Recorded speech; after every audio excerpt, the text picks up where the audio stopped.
Okay, excited today again to be with Ron Branstner. We're going to be dropping a lot of metaphorical truth bombs here about an organization that's the most powerful political organization in Minnesota you've probably never heard of. It's the Blandon Foundation.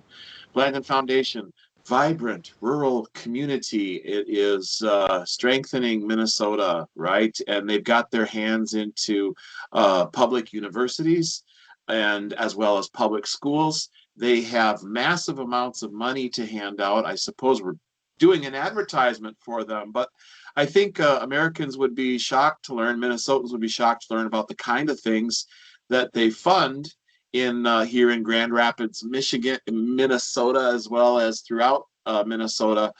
They're highly influential political action group that has their fingers this year into all areas of your life. Ron, what do you make of this Blandon Foundation? How do they control our politicians in Minnesota? Isn't cash trash to these people?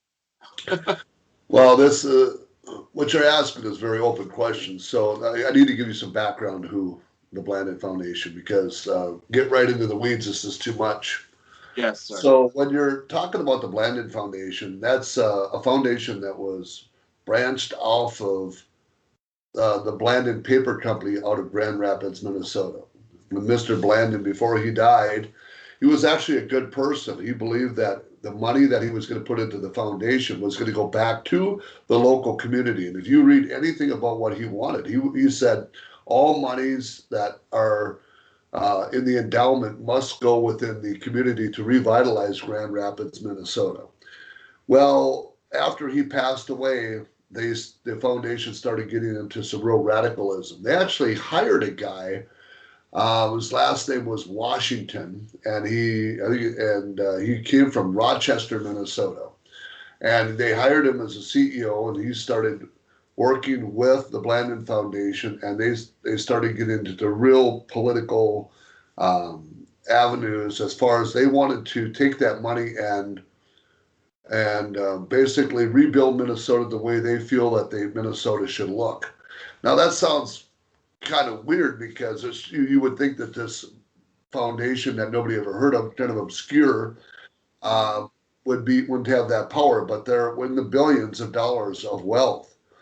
And so when they started this Partners in Leadership program out of Grand Rapids, they have meetings every month and they invite cities from all across Minnesota, one at a time, um, and they invite 24 people to come from each city to the Sugar Lake Lodge to have a orientation on the Blandon Leadership Program on how to revitalize your city in Minnesota.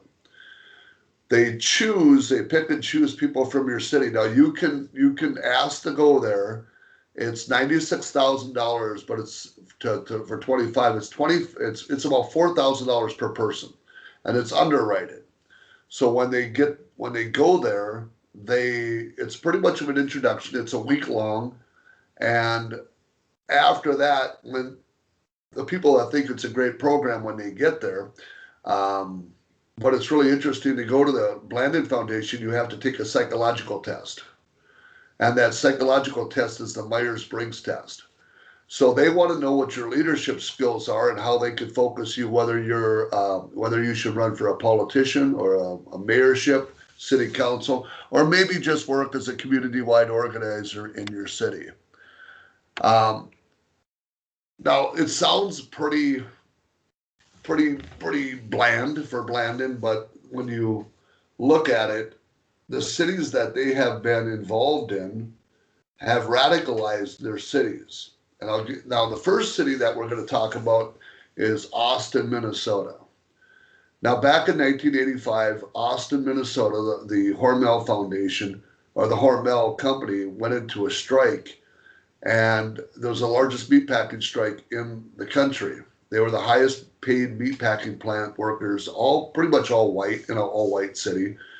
And once that happened, Blandon decided they were going to work with the Hormel Foundation along with the city, and they wanted to work and see if they could revitalize Hormel and Austin, Minnesota. But they were going to not only revitalize it, They were going to change the dynamics of the city and see if they could go into an international city, a multicultural city, without anybody in the city even knowing about it. So they sent the wife of Hormel, of the president of Hormel, they sent her to the Blandon Foundation. And then they started sending Bonnie Reeds, the mayor, and a lot of city councilmen and many civic leaders. And what they did is they created a program. So that's basically a layout. So this is where the dynamics occurs. They try to stay away from their name brand. So the name brand is the Hormel name brand. And then they got Quality Pork, which works in the same building owned by them. Blandon comes in and works with them, but they need cheap labor. Jerry Amphitson, ex-treasurer of the Hormel Foundation, said if cheap labor doesn't come to us, we're coming to it. So they partnered with the Blandon Foundation and they created an Apex Austin, a group of 70 people. And they broke it down into 7 different organizations, from transportation to housing to employment.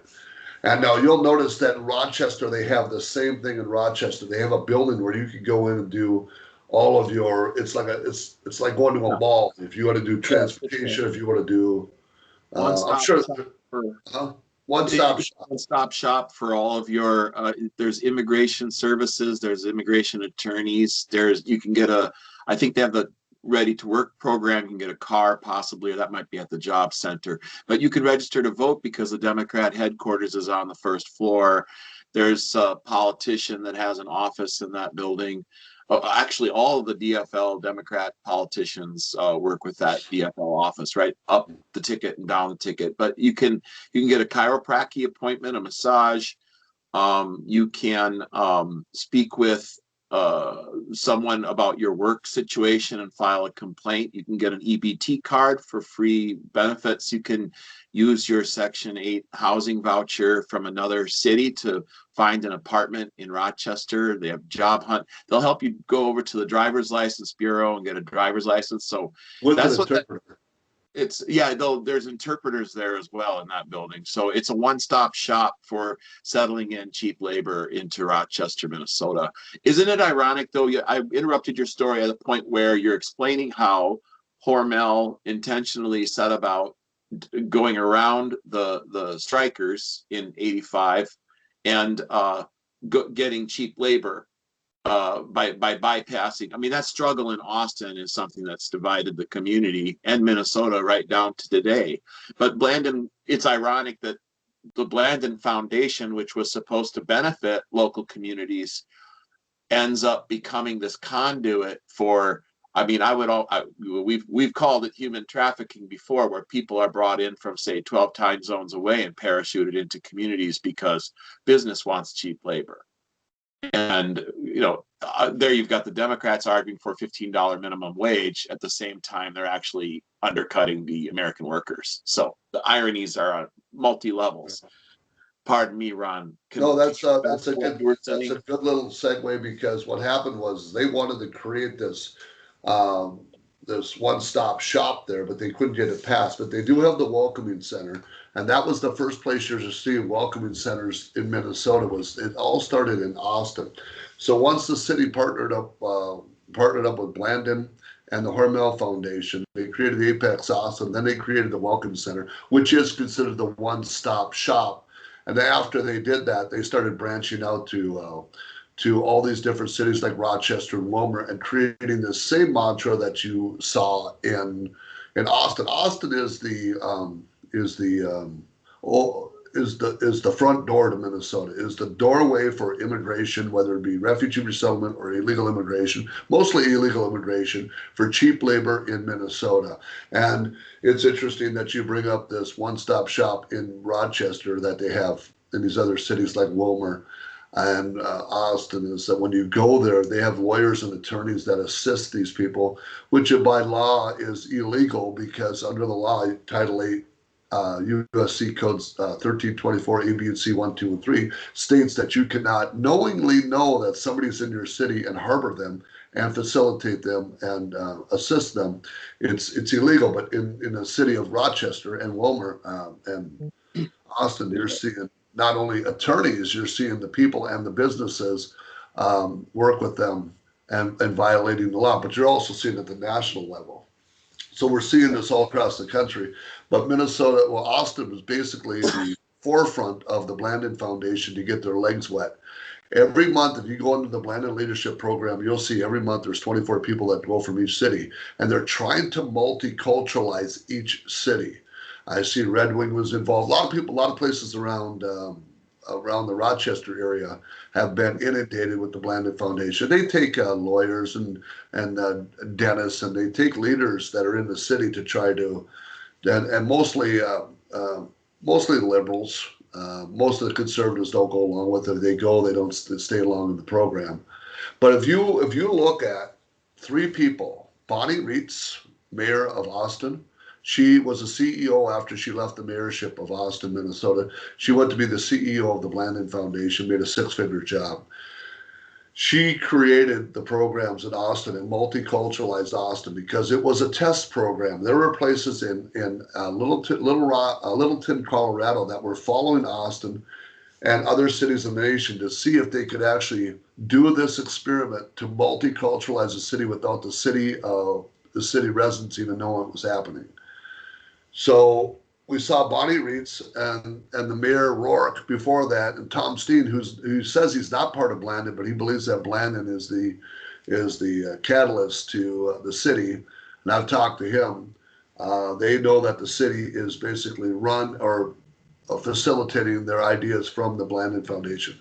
So when you go to Willmar, Minnesota, at the same period, Willmar decides they want to take on the same mantra. Well, what happens? Hormel then buys out Genio in Willmar, and they bring the same ideas. And what happens? The Blandon Foundation goes to Willmar, Minnesota, and they go with the guy, the mayor there, Les Heike. Les Heike is I think he's a six-time alumni, which he believes, and he's on video saying, if it wasn't for the Blandon Foundation, we would not have the successes of what's going on in Minnesota. And if you want to see what Minnesota is going to be like in 2020, just look at Willmar is today. And this is like 15 years ago. So Blandon's had their hands into Austin, Willmar, and then now you go to Long Prairie, Minnesota, which was Rasmussen, the mayor who was there for 20-some years. He states publicly that if it wasn't for the Blandon Foundation, the teaching, he would have never multiculturalized the city of Long Prairie. Interesting enough, all three are packing plant towns. The Blandon Foundation was targeting cities that had, primarily cities that had colleges and meatpacking plants. Once they hit over 7,000 people, they started really going into the smaller communities, and they started branching out around these other towns. And nobody knows of Blandon because they believe that they're a leadership program, that they'll say that's all they are. But look at their track record of what they do in each city, and understand that they destroy a city one right after another. Now, Yeah, you say, Austin, Minnesota had 100% occupancy of real estate, and now they don't. They're just a transient town now. Willmar's a transient town. Long Prairie is a transient town. Faribault, Owatonna, Worthington, all have their hands with Blandon. And isn't it astonishing how profitable the alleged nonprofit business is? It seems that nonprofits are an extremely lucrative way to raise money. I'm impressed with how much money they've dropped. I mean, there's $1 million here, there's $1 million there. All of a sudden, you're talking about a lot of money, and some of these look like some very reasonable causes. I mean, you've got Hope House and Grace House, and you've got a youth center and Boys and Girls Club of Leech Lake, and you've got housing, food assistance programs, and some of these things can be really good. But the other side of it, of course, is the money for groups we might not know too much about. And there's a lot of they dropped $5 million on a group in Duluth, $5.8 million here. There's $225,000 with another group. What's all this money for? They need to spend money to promote a um, to promote entrepreneurship. Isn't entrepreneurship coming from ideas instead of like having some tapped into cash flow? Okay, Uh, so you're hitting the hot button now. Now we're going to start going into the rabbit hole. All right. So when you take what now remember this is a foundation, they got an endowment, and they get grant money. And they take that grant money and they can facilitate that how they want in each city.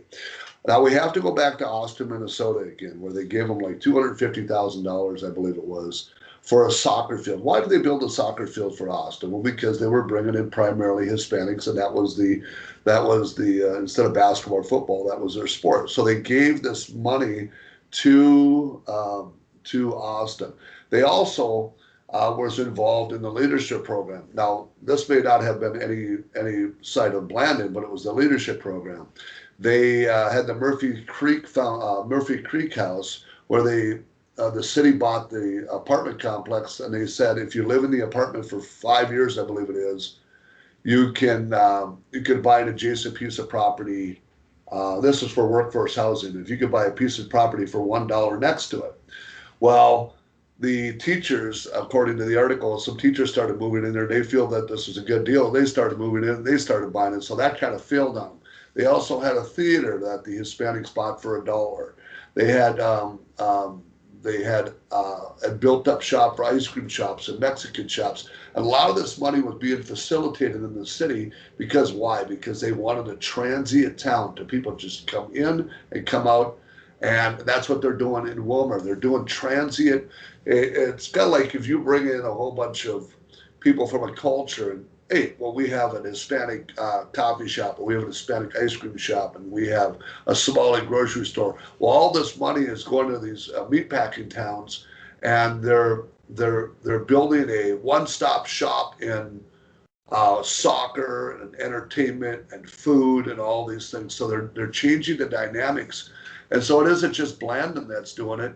Blandon partners up with the Hormel Foundation. But then you got the McKnight Foundation, the Bush Foundation, the Otto Bremer Foundation. There are 70 different foundations in Minnesota that are all behind this, and they're swapping grants from one to the other, and they're working with inside, and they're trying to change the Minnesota dynamics. I mean, I was with the governor Dayton. I was with him when I was sat in front of him, and he said that if you don't like Minnesota, and you don't like how we're changing Minnesota, like Worthington, he said you can just leave because this is the way it's going to be. Now that's the same mindset of the mayors of Austin, Worthington, Wilmer, and Long Prairie, and many other cities. They all say that if it wasn't for the tutelage and the mindset of the Blandon Foundation, they never would have did what they did. Now, with that said, the ex-mayor of Wilmer, Minnesota, like Les Heike, interesting enough, Les Heike took that leadership program and he became the vice president of the League of Minnesota Cities. And he says they're going to change Minnesota fundamentally and dynamically. So these guys are all behind this. does that explain why we see so many people coming and going seasonally now? It's that when the cold weather's done and people are coming back from other. We know that there's some communities that, although they're refugees, they're vacationing back in their homelands. Yeah. So they'll go back and forth. You can't be really afraid of the place you're a refugee from if you're vacationing there in the winter, right? Well, you're seeing, yeah, and they treat an immigrant like a refugee. So if you read the articles, and you have to go back to 2004 in the articles of the Atlantic Philanthropic, Bermuda-based Atlantic Philanthropic, and they had a $3 million endowment program, and they featured the Blandon, the Welcome Center, and the Blandon Foundation in their article that states that first the men came first, and they invited them. Because remember, Jerry Amundsen said, if cheap labor doesn't come to us, we're going to. So they threatened Austin that they were going to move the Hormel Corporation down to Texas and move it away. Well, then the city said, hey, we can't lose all this revenue. So they caved in. So then they started advertising down the border states and into Mexico to get these people up here. We actually see buses. If you want to go on Friday or Saturday, it depends on which day, you'll see buses pull right up to the library. There's a Mexican grocery store, and you'll see them pull up, and a white van from Iowa comes in, very well dressed people. They pull them up. If you go up to the bus, they'll tell you to stay away. You'll see the migrants go out. They'll go out of the bus. They'll go into the grocery store. You can't follow them in. The guys from the white vans go in, do their paperwork. And then a new group of people come out and they load on the bus and we follow them to the next town. They're transient people. They're being shuffled from one city to the next. Isn't it interesting that they talk about diversity and multiculturalism and then they don't want us to talk to these people? I find that interesting. You know, Ron, I speak Spanish okay, and I work with Spanish people all the time, every day. And I understand that these people are all about family, church, school, and work. So my heart really goes out to them that we turn on this poverty magnet in Minnesota and essentially lure and traffic people into Minnesota from faraway places in the promise of a better life, and we're really just using them as worker units. They're like widgets, cogs in a large capitalist machine. I would think that that would be upsetting to Democrats, the sort of Democrats that I knew back when I was a Democrat.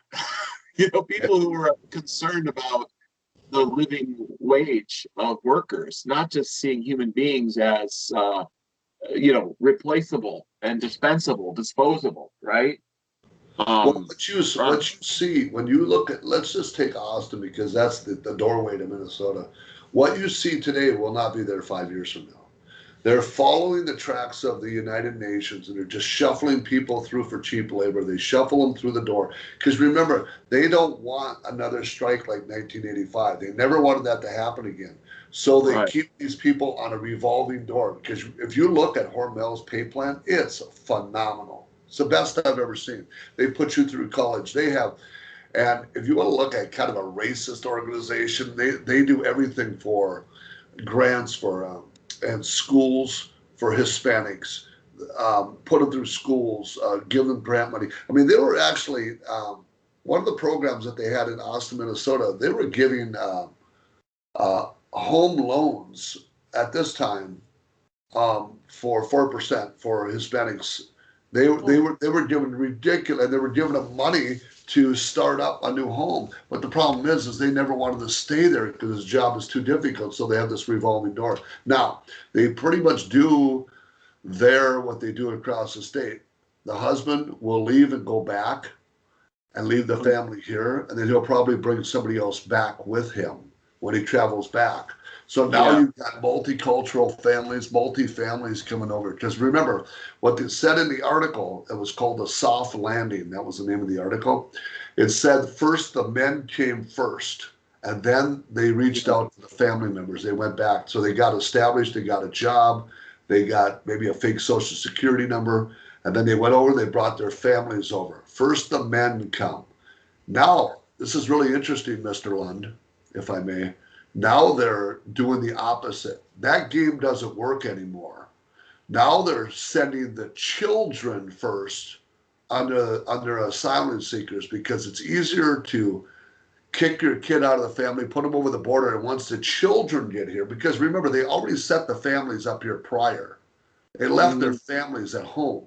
Now the families go, what do? The United States government then takes those children and then sends them to the families that already here illegally in Austin, Minnesota, and Wilmer. See, they split their families apart, and he keeps going back and forth to Mexico and back. And he could have multi-wives, because some do, a wife here and a wife there. And then they bring them all over. They use them as asylum seekers through children, and then they reunite them with their family that's already here. It used to be the men came first. Now the children come first. Children are kind of a bait and switch, or the kid is the bait, and then they can bring the whole family in. Right. So they unite them with their aunts and uncles that are here.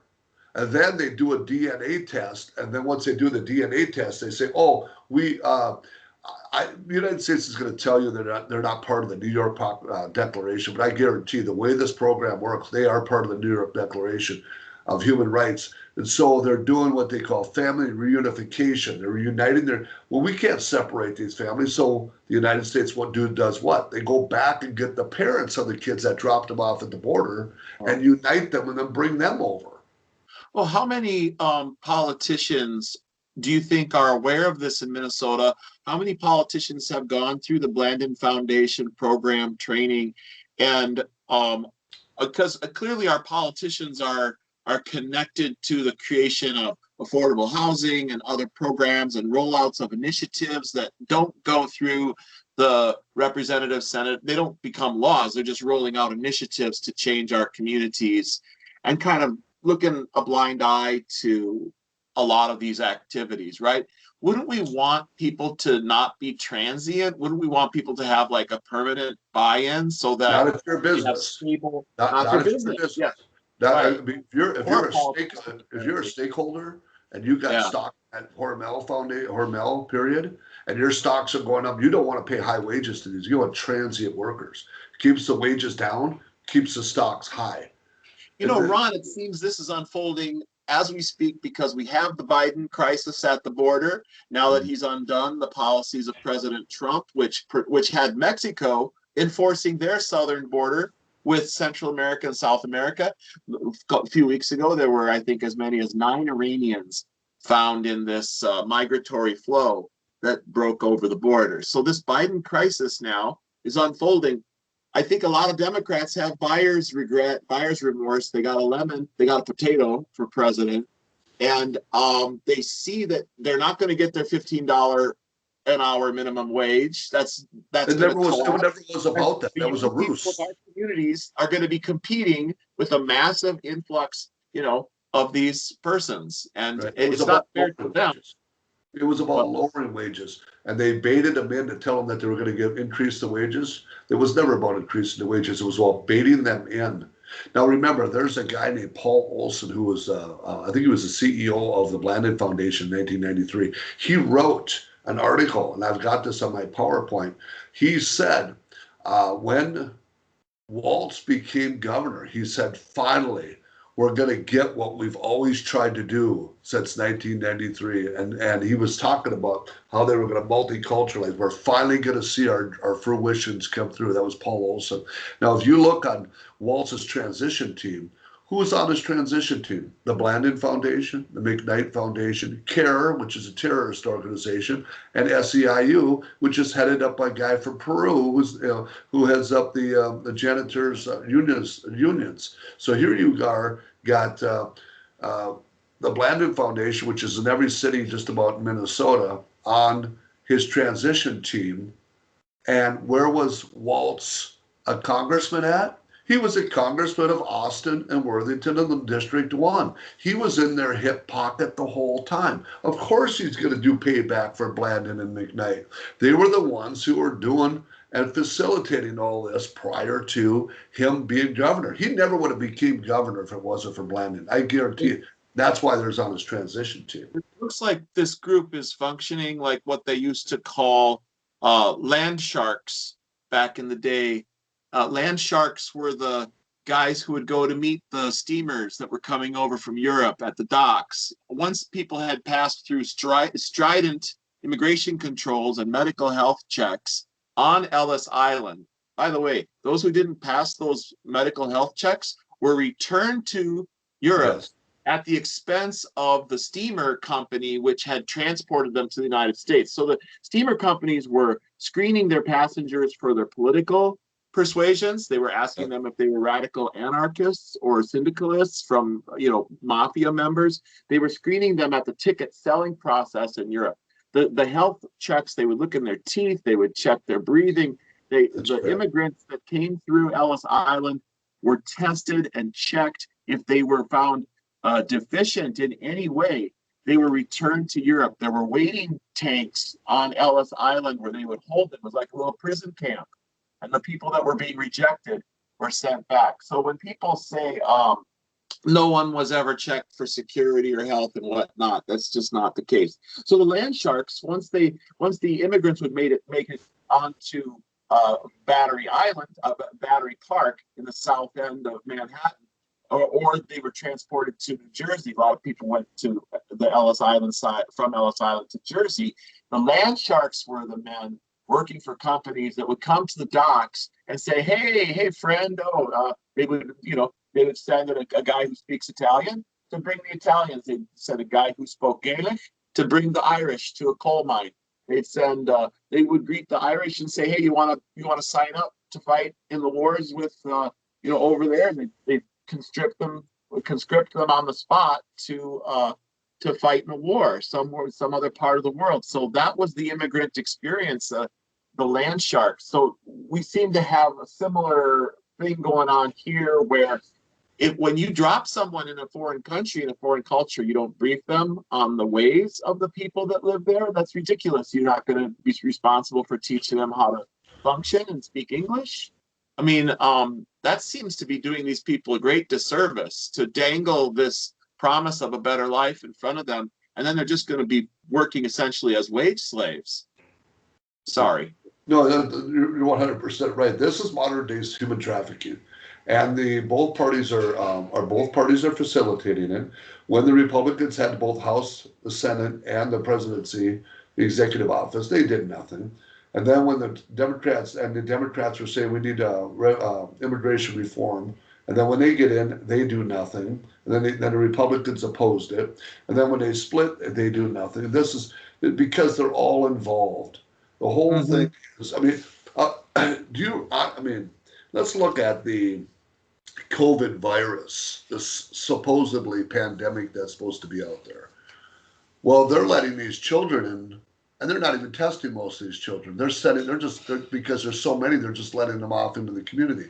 Now, if this was so bad, then they would be poisoning or affecting all the seniors in these small towns again.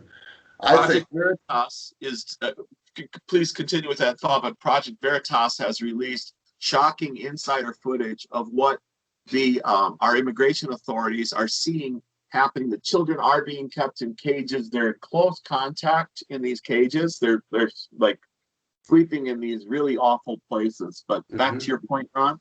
No, but the point is, I'm just saying, if the world globalists really want to do what I think they want to do, which is destroy the middle class, they finally released the doors and started opening up restrictions on COVID, right? Letting the kids go back to school. Now, the Great Reset says they're going to use this to their advantage.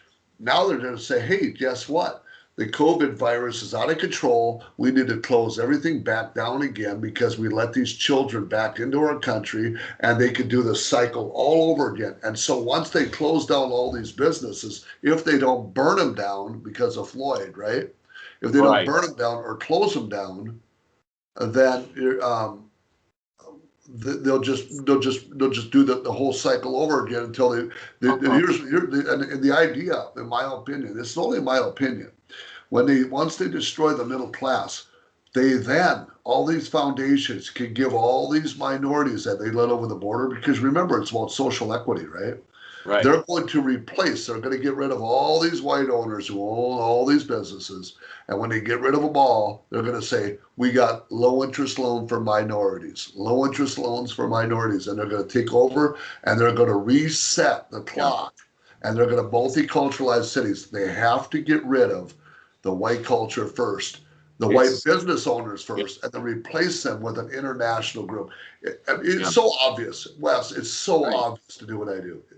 They just did it with, in fact, here in City Hall, the catering company, which had been servicing the City Hall concessions for decades, was a restaurant called the Canadian Honker. It's a locally owned business, locally owned and locally operated, and employs people have made careers there. Okay, and it was recently replaced by Mayor Norton's government with a concession from the East Coast of the United States. I haven't got the name of it yet, but I I know that there are persons in chat rooms who are bragging that they're, and I don't want to name their nationalities and I don't want to name their religious affiliation because they are a privileged group. And I don't want to have this video get a strike, but it's a certain peaceful group of individuals apparently.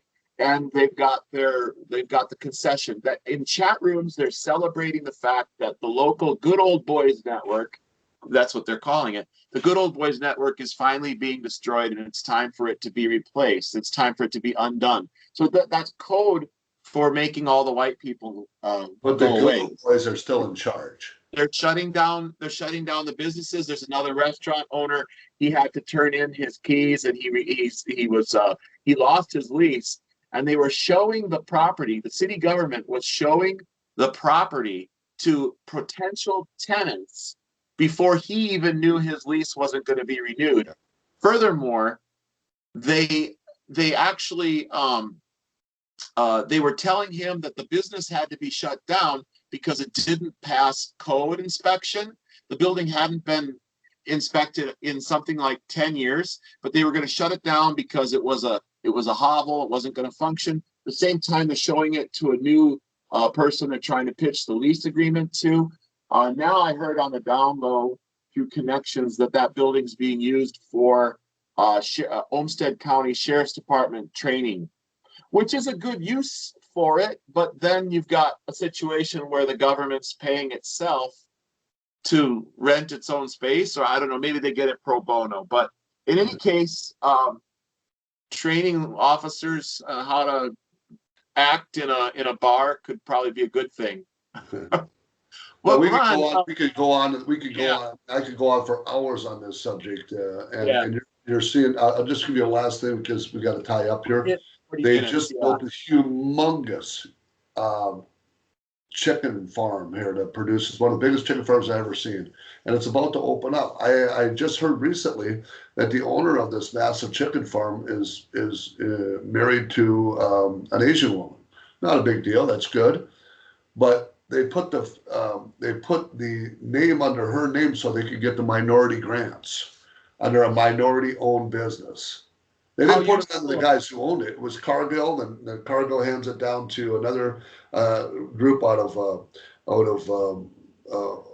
Howard Lake, and Howard Lake, then one of the owners is married to an Asian woman. They don't put it under their name. They put it. I mean, you see how the game works. So even the elites are able to exploit the white privilege by putting the ownership and receivership under his Asian wife so he can benefit from brown privilege. Yeah. So we're in a strange world, Ron.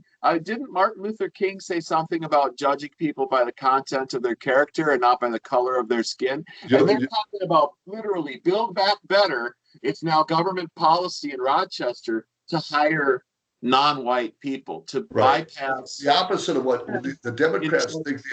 I'm sorry. No, it's okay. But they think of us as, they talk about white fragility and they talk about white privilege, and it doesn't really hold up to scrutiny at all.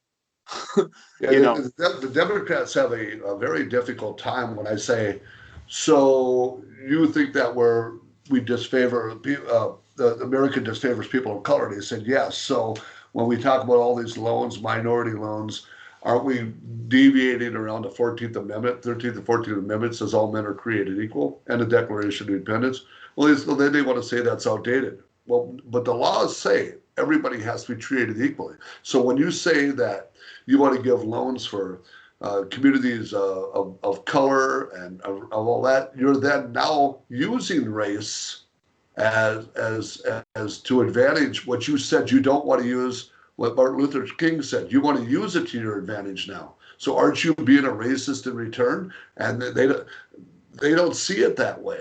And in fact, they're race baiting. They're force integrating. And force integration is just as bad as segregation. You can't force people onto a community and expect them to accept it. And that's what the Democrats want. They want forced integration using people of color, and yet they'll tell you that we don't want to discriminate against people of color, and they're discriminating doing it.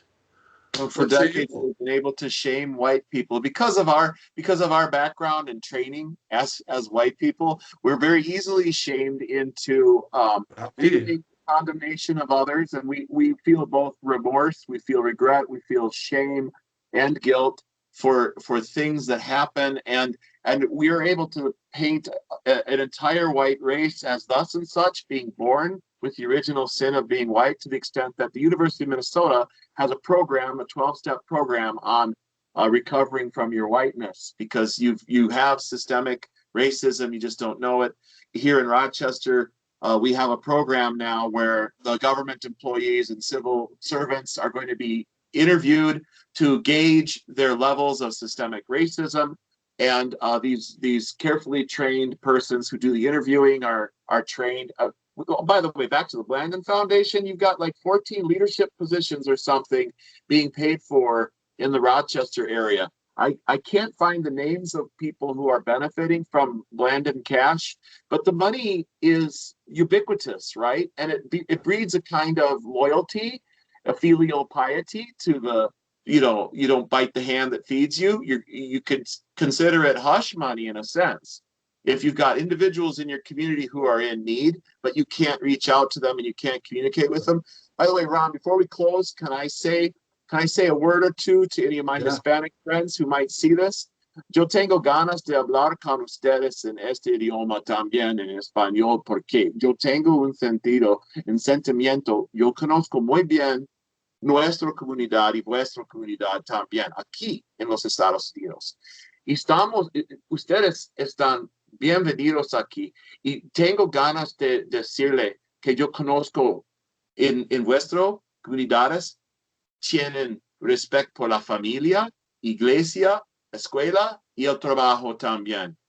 Yo conozco los hispanos, este es algo de mi corazón, y yo quisiera hablar con ustedes directamente sin políticas que no entienden vuestra cultura. Estas políticas no entienden vuestra vida. The politicians, I'm just telling people, the politicians don't understand the feelings of the Hispanic community. They don't speak their language. They don't understand the respect that Hispanic people have for family, church, work, and school, the institutions. And I think Hispanics need to take a harder look at these taskmasters, these land sharks that are luring them into employment in the United States. And anyway, Ron, I'll give you I just had to say that because I have a special place in my heart for the Hispanic community. I'm not a hater, and I don't want to, I'm sick and tired of the people that don't want us having interfaith dialogue are truly the leftists. The people that don't want us being able to talk to the Hispanics, like you said, you weren't able to, communicate with the Spanish people. They don't want anyone having contact with these people. They're shuffling them around like widgets. Pardon me, Ron. So on that note, I'm not an apologetics for anybody, because I don't say, hey, I don't like a black person because I've got a black friend. That's like saying, like saying, okay, I don't like brown dogs because I got a black dog. That's so humiliating, so degrading to the black population. It's so degrading to yourself to say, I don't like a whole group of people because I've got a black friend that I grew up with. How denigrating is that? Yeah. So I don't apologize to nobody about it. No, I'm just saying those people on that side, on the left-hand side, are always pointing the finger at us and saying, you're not multicultural. You don't understand anything about the world. They look at us as we're rocks and trees. We're in the flyover states. We're idiots. We don't know anything about self-rule or home rule. We're racists, right? We're haters. It's too easy. For so long, it's been easy. I think we're fighting back now. And it's been so easy to silence white people by trying to put that guilt on them. And no, I don't say that in order to apologize. But it's time for us to find our voices in this conversation. And I'm not afraid to have that conversation with a black person or with a brown person or an Asian. I know you're not. Or with anybody. I don't care who it is.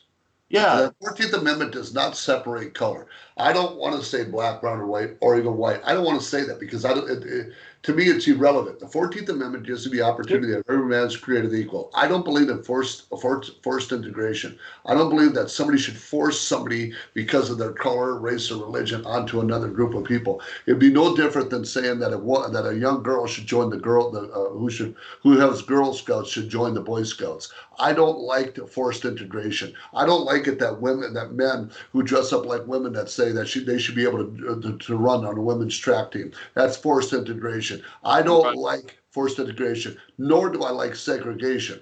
They're both the same. You can bring out all the colors and all the colors of the rainbow. I don't care. Stick that in your own closet. My point is, I stick to the 14th Amendment. I stick Freedom to of information. yeah, because everybody's equal under the law. And Martin Luther King was right. And Martin Luther King was a Republican. He wasn't a Democrat. He was a Republican. And so when we're talking back, I'm going to finish it up with this. The Blandon Foundation is a destructive mechanism in Minnesota, along with the Minnesota Council of Foundations, along with Tim Walz. And if we don't stop this train, and I don't think we can stop the train, I think they have belittled us to the point, not me, but that made the population of Minnesota so subservient that they will do anything not to be the bully of the block. And yet the bully of the block is none other than Tim Walz and these foundations. And everyone in his chain of command, right down to Mayor Norton, who had a meeting with Walz on the day that Mike Pence was here in Rochester touring the Mayo Clinic. The only story that day was that Mike Pence wasn't wearing a mask, but there was an important meeting with about 3 or 4 levels of local government with Tim Walz, and there was no public record of that meeting. There were city council members,